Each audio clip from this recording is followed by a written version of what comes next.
I'm a 33-year-old woman, no kids, no husband, financially stable. I run my own consulting firm. Life is quiet, clean, and exactly the way I built it, without a single cent or ounce of support from the family I was born into. I grew up in a mid-sized town in Idaho, the kind of place where everyone knows each other's business before the mail gets delivered. My father, Charles, ran a small chain of hardware stores, not flashy, but solid. The stores were inherited from his father, who was apparently some kind of local legend for building something from nothing. My dad loved that line. He repeated it like a sermon. There were just 4 of us in the house growing up, me, my dad, my mom, and my younger brother, Caleb, who's 2 years younger. From the start, it was clear who the heir was. Caleb was the golden boy. My dad didn't even try to hide it. He was being groomed for leadership by the time he was 12, while I was told to help your mother or stay out of the way. When I was 15, I told my dad I wanted to go to college out of state. His exact words? "I'm not wasting money on a girl's education. Girls go to college just to find a husband." He said it without flinching. My mom just sat at the kitchen table, staring down at her coffee like she could fall in and disappear. She didn't agree. Not really, but she never argued with him either. I think she was afraid of what would happen if she did. So I left at 18, with a full scholarship and a suitcase that barely zipped. I worked nights at a diner and weekends tutoring math. I took out loans. I ate discount ramen and stretched every penny until it screamed. But I made it through. Graduated top of my class. Got an entry-level job in accounting, then worked my way up into corporate finance. 7 years ago, I started my own consulting firm. I now have 6 employees and more clients than I can handle. Not once has anyone in my family acknowledged any of that. Not when I graduated. Not when I landed my first big promotion. Not when I bought my first house at 28. I sent a Christmas card with a photo of my new place that year. Never heard a word back. Meanwhile, Caleb got a car at 16. He got a job at one of the stores right after high school, and by 22, he was already being referred to as the future CEO. My dad gave him everything: access, mentorship, money, even co-signed on his first house. But Caleb never had a clue what he was doing. He hired the wrong people, let shelves go half empty, didn't know how to manage inventory, and thought Facebook ads were a waste of time. It was a mess. The business started slipping a few years ago. The town had changed, people shopped online more, and big box stores were eating into their base. My dad refused to adapt. He called e-commerce a fad and said real business was done face-to-face. That might have worked in 1980, but not anymore. 2 years ago, they came to me. Not for money. At first, they just wanted advice. I spent a week reviewing their books, inventory data, local trends. I put together a full roadmap: rebranding, digital storefront, local partnerships, a targeted marketing strategy. I gave it to them free, tied in a bow. They didn't follow a single recommendation, not one. A few months later, they came back again. This time, asking for a loan. I told them flat out, I don't invest in businesses that don't take me seriously. My father hung up on me. Then came last Thanksgiving. Against my better judgment, I went. I thought maybe my mom wanted me there. Maybe things had thawed. They hadn't. My father stood up to make a toast. He raised his glass to Caleb for keeping the family dream alive. Then he turned to me, smirked, and added, "And thank you for not dragging us down." Nobody said anything. Not my mom, not Caleb. Just silence, as if it was a perfectly normal thing to say to your daughter. I finished my wine, got up, and left without saying goodbye. Drove home in total silence. No music, no podcasts. Just the sound of tires on pavement and the growing feeling that something had shifted for good. That was the last time I saw any of them face to face. Because that night, I made a decision. If my father was so obsessed with legacy, I was going to make damn sure his ended with me. And I wasn't going to do it with drama. I was going to do it clean, quiet, surgical. The day after that Thanksgiving dinner, I cleaned out my inbox, deleted every old family email, and made a list. At the top of the list, cut the cord. For good. By Monday, I had a consultation scheduled with a lawyer I trust. She handles estate planning, corporate structure, that kind of thing. We sat down in her office, and I explained what I wanted. Simple. Clean. I didn't want a single dollar of my money, business, or retirement to ever touch my family line. No inheritance. No shared trusts. No accidental hand-me-downs. We rewrote my entire will. Every asset, my company shares, real estate savings, intellectual property, was redirected into a living trust with specific instructions. If anything happens to me, it goes toward a scholarship fund. No exceptions. Next step, I started laying the groundwork for that fund. It's a STEM scholarship for women, launching on my 40th birthday. It'll be merit-based with a focus on underrepresented students from small towns, girls like I used to be, the ones nobody bets on. 2 weeks after Thanksgiving, I got an email from Caleb. Subject line, quick favor. The message was 3 paragraphs long, pretending to be casual but clearly desperate. He wanted to know if I could recommend someone who specializes in business restructuring. He claimed he was looking to pivot the company. No mention of what happened over the holiday. I replied the same day, booked until 2042. Not taking clients with misogynist board chairs. No greeting. No signature. He didn't reply. But the next day, my father called. Straight to voicemail. It was a 1-minute rant about how I was spiteful, ungrateful, and cold. He ended it with, "Women just get emotional. That's why they shouldn't be in charge." I blocked his number before the message even finished playing. I blocked Caleb too. Emails, texts, socials, wiped it all. A few days later, my aunt messaged me on Facebook. She asked if I was proud of tearing the family apart. I didn't respond, but I did some digging. Turns out my dad had been telling people around town that I was going bankrupt and that my firm was a hollow shell. Classic projection. So I posted a photo on my business page. Nothing flashy, just me standing in my new office, sunlight coming through the windows, and behind me, a massive wall plaque listing our current client portfolio. Caption, thriving. My best friend Liv sent me a laughing emoji and said it was the classiest takedown she'd seen all year. I skipped Christmas entirely. No phone calls, no cards, no fake cheer. Instead, I spent 10 days in Iceland. No family, no drama, just quiet towns, snow-covered lava fields, and long hours in warm cafes. I signed off from everything and came back with half a journal full of new ideas. One of those ideas turned into a personal blog. I started documenting my career journey, not in a motivational way, but in a this is what it actually takes kind of way. From scholarships and loans to late-night spreadsheets and bad bosses. I didn't name names, but I didn't soften any of it either. Within a few weeks, the blog started gaining traction.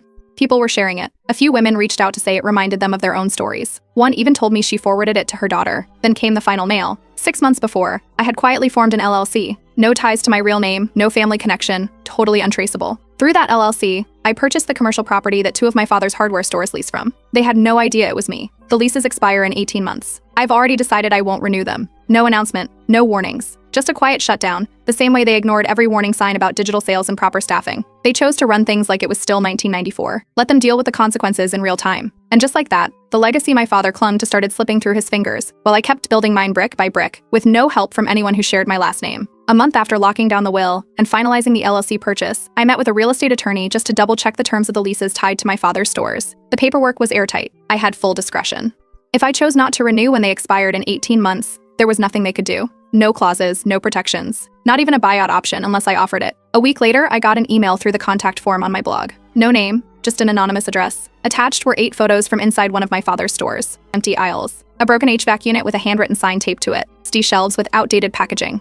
One section had a stack of expired caulking tubes that should have been thrown out a year ago. I ran the photos through metadata tools. Timestamps matched. They were real. I hired a private investigator to do a full inspection. On paper, he was acting as a consultant looking for commercial investment opportunities in the area. What he found was worse than I expected. One location had a leaking roof that was patched with tarp and duct tape. The back storage area had mildew along the walls. There was one functioning register, and the employee using it didn't even know how to process a return. No cameras. No clean inventory system. 2 bathrooms, both out of order. According to him, it was a borderline code violation across the board. I contacted my lawyer again and asked about the local ordinances. Turns out, as the property owner, if the business fails a formal code inspection, I can terminate the lease early. No court needed. All I'd have to do is report it. I didn't act right away. I wasn't sure if I wanted to watch it fall apart slowly, or if I wanted to be the one to tip it over. Then out of nowhere, one of Caleb's former employees reached out. She found my blog and figured out who I was. She told me Caleb owed her 3 months of back pay and never gave her a proper separation notice. She sent screenshots, texts, schedules, pay stubs, all legit. That made 3 ex-employees who'd come forward. None of them were looking for anything. They just wanted to vent, share proof, and in one case, warned me that my father was telling people I was trying to destroy the business out of jealousy. I started documenting everything. Not to take legal action, at least not yet, but to keep in my pocket in case they tried to drag my name through the mud publicly. I wasn't going to let them rewrite the story. Around that time, a producer from a small business podcast reached out. One of their researchers had read my blog and wanted to feature my story, anonymously, if needed. I haven't said yes yet, but I bookmarked the email. Then came the letter from my mom. Handwritten, shaky, probably mailed from the library because I doubt she knew how to use email. She said she regretted staying silent over the years, but she hoped I could show mercy before it was too late. I didn't respond. 3 days later, I got an email from a business broker representing an interested party. It didn't take long to figure out who it was. Caleb was trying to sell the hardware stores to me. He called it a strategic family handoff, offered it at a steep discount, citing changing market conditions and real estate value. I replied with a formal letter offering $1, not a typo. $1 single. I told them I'd bulldoze the stores and plant trees. There was no response. But I did get a DM from Caleb's wife on Instagram. She told me I was tearing apart something bigger than myself. I didn't reply to her either. A week later, my father showed up at my office.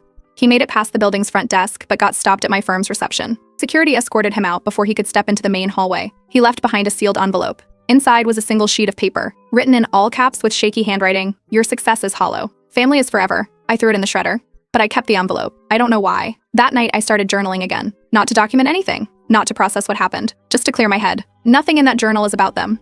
It's the first time in my life I'm writing and not waiting for someone to notice. Meanwhile, the stores are getting quieter. My source said they let go of another part-timer last week. And I haven't even started pressing yet. I decided not to pull the plug early. Legally, I could have reported them for code violations and shut the stores down within weeks. But it was more effective to let it rot slowly. The leases expire in 18 months. I can wait. Watching them unravel in real time, without lifting a finger, has its own kind of impact. While the stores limped along, I listed the properties for sale, quietly. The listings went up through a private broker, listed under the LLC. No names, no breadcrumbs. Just commercial real estate with redevelopment potential. A few weeks in, a regional development firm reached out. They were looking to build mixed-use housing and a co-op grocery. Focused on sustainability, women-led, community-centered. The irony practically wrote itself. They loved the location and asked for an appraisal. I ordered a full evaluation from an independent assessor. The numbers came back higher than I expected.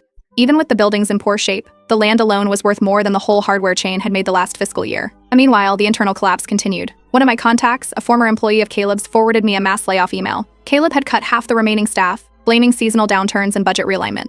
The email was riddled with spelling errors and copy-pasted legal disclaimers. He didn't even blind copy the recipients. Total amateur hour. At this point, 3 former employees now send me updates regularly. I never asked. They just want to see him fail. One even started a private Slack group with others who've worked under him. Apparently, it's part venting space, part documentation hub. Then came the internal email leak. One of the ex-staff still had access to a shared mailbox. She forwarded me a thread where Caleb blamed everything on a greedy landlord who had raised the lease rates without warning. He claimed they were being financially bullied and would be forced to close if they couldn't negotiate new terms. He never once mentioned that the lease hadn't changed and that the landlord was me. I sent the thread, anonymously, to a local reporter who covers small business issues. 3 days later, the article went live. Headline: Is mismanagement or market change killing this local hardware chain? The piece was brutal. No defamation, just facts. Employee turnover, empty shelves, declining revenue, poor leadership. Caleb lost it. He posted a Facebook rant calling out traitors, snakes, and fake feminists who ruin local business with their egos. Caps lock, emoji abuse, typos everywhere. The comment section got wild. Some of his friends chimed in, others called him out, and a few posted links to the article under his own post. Then he tried to message me. A burner Facebook profile, no photo, weird name, barely any info. The message just said, "We need to talk. There's still time to fix this," but the phrasing was familiar. Caleb's writing style is easy to spot once you've read enough of his desperate pitches. I blocked the account instantly. Then I shut down my old Facebook altogether. Deactivated it. Wiped everything. No friends list, no tagged photos, no mutuals to use as messengers. I wasn't giving them another way in. That same week, a letter showed up at my office, hand-delivered. My receptionist recognized the handwriting from the last time and tossed it in the shredder, just like I told her. It was from my mom. She hasn't spoken to me in person in over a year, but she's still trying to send messages through side doors. The last one said she hoped I'd remember who your real family is. I guess this one didn't get a chance. At my next therapy session, I brought it up. Not the drama, just the strange quiet. I'm technically winning, my company is thriving, the properties are valuable, and the legacy they worshipped is cracking, but it doesn't feel like a celebration. Then my broker called with a heads up. One of the buyers interested in the properties was backed by a silent investor. That investor used to be involved with Caleb's expansion plan years ago. It was the same guy who tried to franchise the stores before everything tanked. I pulled the offer. Relisted quietly. Back to watching the clock run out. On them, not me. After pulling the last buyer, the listing sat for 3 more weeks before a new inquiry came in. This time, it was from a women-led development group based 2 towns over. They had plans to redevelop the property into low-rise housing and a co-op grocery, exactly the kind of thing the town actually needs now. The best part? They had 0 interest in renewing the current leases. Their project timeline starts 4 months before Caleb's lease is set to expire. I didn't even have to ask. They already planned to clear the buildings. With the deal almost sealed, I made one more move quietly. I sent an anonymous $5,000 donation to one of the ex-employees who first leaked Caleb's store conditions. She'd mentioned going back to school. A few weeks later, I saw on LinkedIn that she enrolled in a design certification course. She never knew the money came from me. Around that same time, I started drafting a book. Just something small, building off my blog. The working title, Generational Failure Isn't Genetic. It's not a memoir, it's a blueprint. Career decisions, boundaries, exit plans. No sugarcoating. The blog's grown more than I expected. A gender studies professor from a state university reached out to ask if she could quote one of the posts for her syllabus. Another reader messaged me screenshots of her company's Slack chat, where my blog had become required reading in a mentoring group.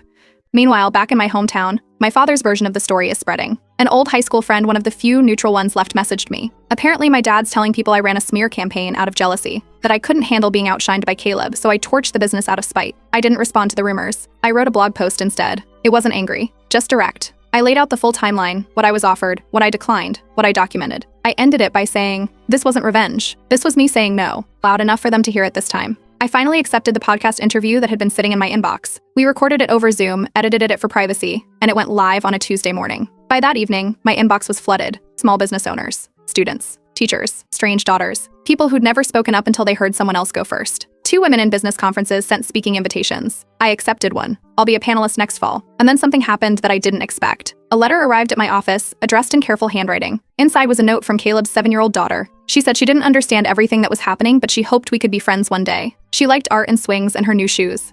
It was sweet. It was innocent. That night, I cried for the first time in months. Not for Caleb, not for my father, for her. For what she might grow up believing if no one ever teaches her to question it. At my next therapy session, I brought up the letter. My therapist said something that stuck. Generational change isn't clean. It starts with discomfort. She's right. I'm not here to save them. But maybe I can carve a new path for someone else. The scholarship fund paperwork is officially filed now. It's real. The name on it isn't mine. It's my grandmother's, Eleanor, my dad's mother. Quiet, brilliant, and ignored in all the same ways. Liv offered to help manage the fund. She's not just a best friend anymore, she's family.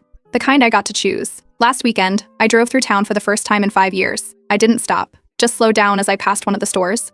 The windows were dusty. The sign was half faded. No lights. No cars in the lot. Just a dead storefront clinging to a name that doesn't mean anything anymore. A few weeks ago, I got a forwarded email from someone I hadn't spoken to in years, my old college roommate, Jenna. She works in regional grant funding now, mostly small business development programs. The forwarded message was a funding application. The name on it wasn't familiar, but the wording gave it away almost instantly. Phrases like resilient local entrepreneur, blindsided by predatory leasing, and fighting to preserve a family legacy. It was Caleb, trying to get state-backed financial support using buzzwords he barely understood. Here's the twist, I've been consulting for that exact grant program since early spring. I'm not a decision maker, but I help evaluate viability and risk. Caleb had no idea I was even in the loop. I recused myself from the review panel immediately to keep it clean. But I did inform the board that the applicant had a history of operational mismanagement, unpaid staff, and multiple failed restructuring attempts. They flagged the file. 3 days later, the application was officially rejected. The formal reasoning? Unfit for operational independence. I didn't plan on hearing from him again after that, but less than 2 weeks later, my firm's general inbox got a new inquiry.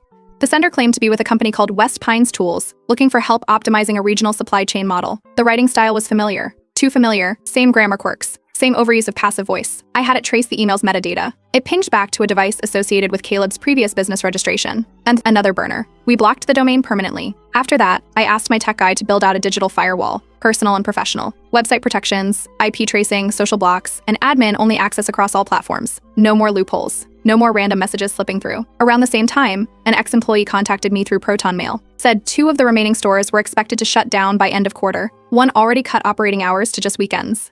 The other had no functioning HVAC and was using plug-in fans to keep the place open. That same week, my aunt, dad's sister, reached out through a mutual connection. Not directly. Just to pass this along type of message. They were organizing a family estate auction to clear things out. I wanted to know if I was interested in attending or taking anything sentimental. I sent back a single line, your auction, your mess. I'm not your legacy cleanup crew. Then came the fire. One of the storefronts, ironically the one where Caleb first started as a cashier, had an electrical short in the back room. Years of neglected wiring, overloaded circuits, and a broken exhaust fan.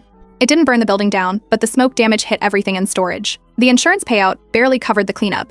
2 days later, the online store for their chain announced an end-of-line inventory clearance. I browsed through it out of curiosity. Most of it was outdated tools and dusty clearance paint, but there was one item that stood out, a single 16-ounce claw hammer. I bought it. When it arrived, I opened the box in my office and just stared at it for a while. No engraving, no special markings, just a plain hammer from a dying business. I put it on the shelf next to a framed copy of my scholarship trust paperwork. Quiet contrast. Last week, the development firm officially signed on the dotted line. The buildings will be raised in 6 months. Their permits are already in motion. The architectural drafts are public now. Nothing from the old structure will remain. One last message came in. Caleb's wife used her sister's account to send it, said they were worried about the children, that the situation was hurting people who had nothing to do with the past. It was a long message. Emotional. Guilt-laced. I didn't answer. Silence is the only thing they ever gave me. Now it's what they get in return. The demolition started on a Monday morning. No ceremony, no audience. Just me standing across the street with a coffee in hand while the bulldozer tore through the front wall of the first store my father ever opened. It was fast. A few hours later, the roof was gone. By the afternoon, the structure was nothing but a pile of bricks and broken signage. The crew didn't even pause. Construction fencing went up that same day. A temporary sign hung from the barrier, future site of Juniper Commons, women-led living. I didn't take a photo. I didn't speak to anyone. I watched. Then I left. The next morning, I published my final blog post. Title, Not Every Legacy Deserves to Survive. It marked the end of that chapter. No dramatics. Just facts, lessons, and a clean close. The development team invited me to say a few words at the groundbreaking event. I declined. I wasn't doing this for the press or the praise. I didn't need a podium to validate what was already done. That same week, the Eleanor M. Foundation officially launched, named after my grandmother, my dad's mother. Quiet, overlooked, but smart as hell. The scholarship fund awarded its first round. 5 recipients. 2 in mechanical engineering, and in architecture. 1 in chemistry. 1 in computer science. Each of them sent handwritten thank you letters. One of them said she planned to use her degree to start a nonprofit of her own one day. That one now sits framed on my desk. Through a mutual contact, I heard my father isn't doing well. His health is declining. Finance is worse. I didn't follow up. I didn't send anything. I didn't feel anything. A few days after the auction, someone tagged me in a photo on social media, items from the sale. A plaque with my dad's name on it, a dusty family portrait, the rusted store sign from the original building. I blocked the account without reading the comments. There were no last-minute apologies. No letters. No apologies from Caleb. Nothing from my mom. No one reached out again. And that, honestly, was the final closure I didn't know I needed. The last parcel of property sold last week. With that, my family no longer owns a single square foot of the town they once bragged about building. Not 1 square inch. I updated my will one last time. No living family member can contest it. The paperwork is locked, notarized, and backed up across 3 legal platforms. They can't touch a thing. A few days ago, I drove out to the cemetery where my grandfather is buried. I left a single white stone on his grave. No flowers. No note. Just a whisper. It ends with me. I live in a small cottage by the coast now. Mornings are for walks. Evenings are for books. No legacy to protect. No expectations to carry. Just me. Finally. just me.